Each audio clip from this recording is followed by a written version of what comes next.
Aujourd'hui, les ordinateurs, les tablettes et les smartphones sont omniprésents et en particulier dans un incubateur d'entreprises innovantes comme celui-ci. Et c'est la conséquence de l'avènement des écrans plats à haute définition. Dans notre rubrique Objet aujourd'hui, nous allons écrire la suite de l'histoire. Grâce à la technologie des diodes organiques, l'affichage numérique est sur le point de faire un nouveau bond en avant.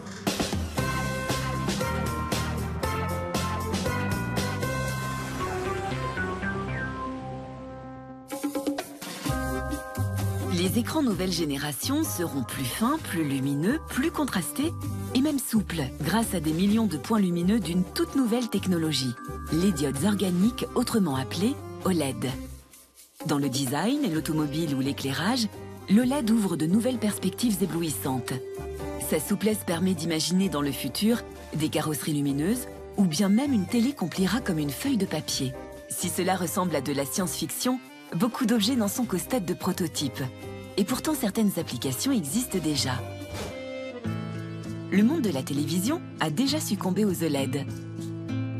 Quand les gens achètent une télévision, le premier choix, c'est la qualité d'image. L'OLED permet d'avoir une qualité d'image inégalée aujourd'hui par rapport à d'autres technologies. Avec les anciennes technologies, l'écran était constitué de pixels ou points lumineux éclairés par rétroéclairage. Les télés OLED, elles, ont des pixels qui produisent leur propre lumière, ce qui permet des nuances de couleurs infinies. Et ce n'est pas le seul avantage. La technologie permet d'avoir des écrans qui sont concaves, ce qui permet d'avoir une meilleure immersion dans l'image, ce qu'on ne pouvait pas faire avant avec de la technologie LCD ou plasma, où tout est encastré dans deux dalles de verre, et le verre, par principe, n'est pas très souple.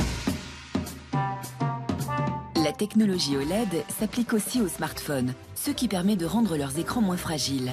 Cependant, cette innovation a un coût. Par exemple, pour une télé OLED grand modèle, il faut compter autour de 7 000 €. Mais les prix vont être divisés par 2 d'ici la fin de l'année et devraient continuer de baisser. Alors comment fonctionne cette technologie du futur et comment va-t-elle révolutionner nos usages? Pour le savoir, direction Bordeaux, où se trouve l'un des laboratoires les plus pointus d'Europe dans ce domaine. Il est dirigé par le professeur Hadzi Ioannou. D'origine grecque, il a travaillé dans les meilleurs laboratoires du monde pour mettre au point l'OLED. Ici, on travaille avec des matériaux essentiellement de provenance organique. Effectivement, aussi curieux que cela puisse paraître, l'OLED est bien issu de la chimie organique, c'est-à-dire à base de carbone. C'est une technologie qui change radicalement de ce qui existait jusqu'à présent, avec les LED fabriqués en métal. Une OLED est composée de 3 couches, 2 électrodes en plastique et une couche active de matériaux organiques à base de carbone au milieu. Lorsqu'un courant passe entre ces 2 électrodes, la couche intermédiaire émet de la lumière. Voilà pour le principe. Mais pour obtenir un ensemble varié de couleurs, il faut synthétiser les différents types de molécules qui constituent la couche active. Et ça, c'est tout le travail de Guillaume Garbeil. Donc là, nous allons faire la première vérification qui se fait en fin de synthèse.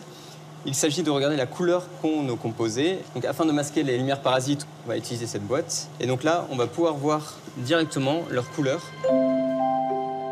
Cette solution qu'on appelle une encre va être étalée entre 2 électrodes en plastique pour obtenir ce genre d'objet. C'est une OLED donc, qui émet la lumière quand on met l'électricité dedans. On peut obtenir différentes tailles, différentes couleurs et régler l'intensité lumineuse. Et ils peuvent devenir aussi flexibles, comme celui-ci par exemple. L'avantage de l'OLED, en plus d'être flexible, c'est d'être économe en électricité par rapport à nos vieilles ampoules.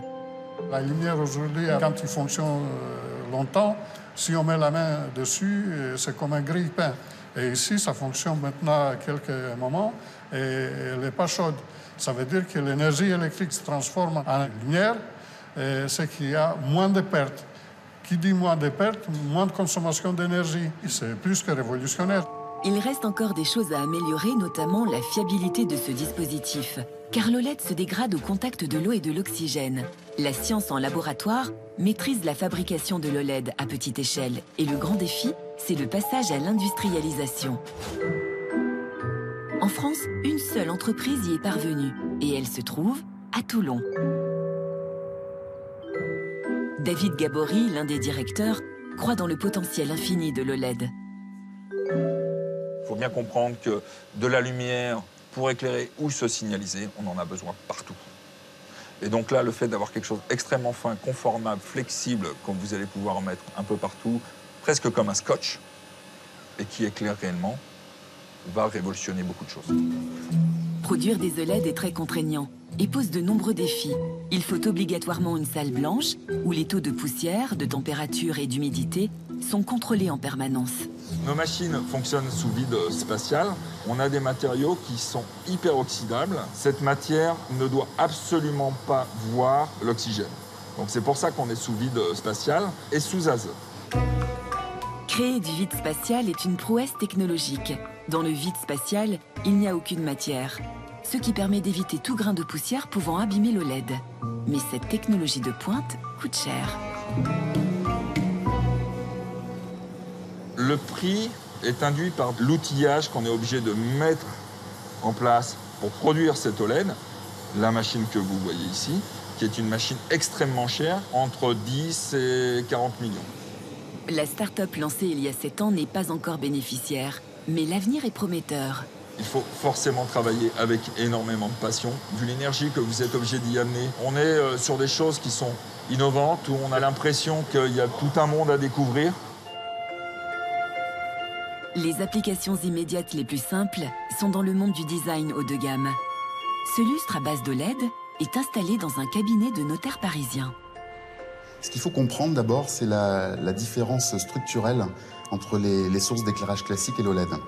La source d'éclairage classique, ça a toujours été un point lumineux très éblouissant et qui dégage beaucoup de chaleur.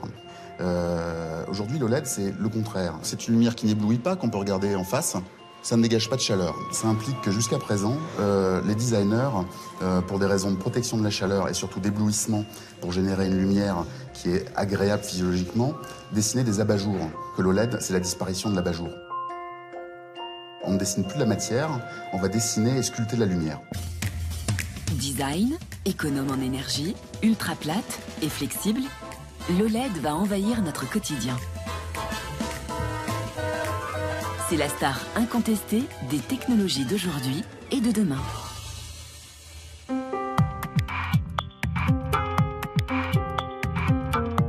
La technologie que l'on vient de voir dans le documentaire vous paraît peut-être un peu futuriste.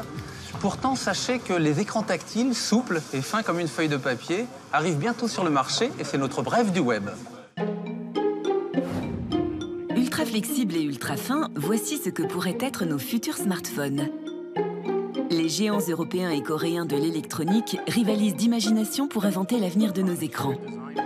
Brian Berkeley, le vice-président de Samsung, avait ainsi créé l'événement en janvier 2013 en exhibant le prototype d'un écran totalement souple qu'il avait sorti de son portefeuille. Avant Samsung, Philips, LG et Sony avaient présenté des prototypes similaires, comme cet écran de télévision totalement flexible. Cette technologie a également inspiré à Intel une feuille tactile qui permet de lire ou de partager en un seul geste plusieurs documents. Ces produits sont encore au stade de la recherche, mais ils pourraient très vite envahir notre quotidien.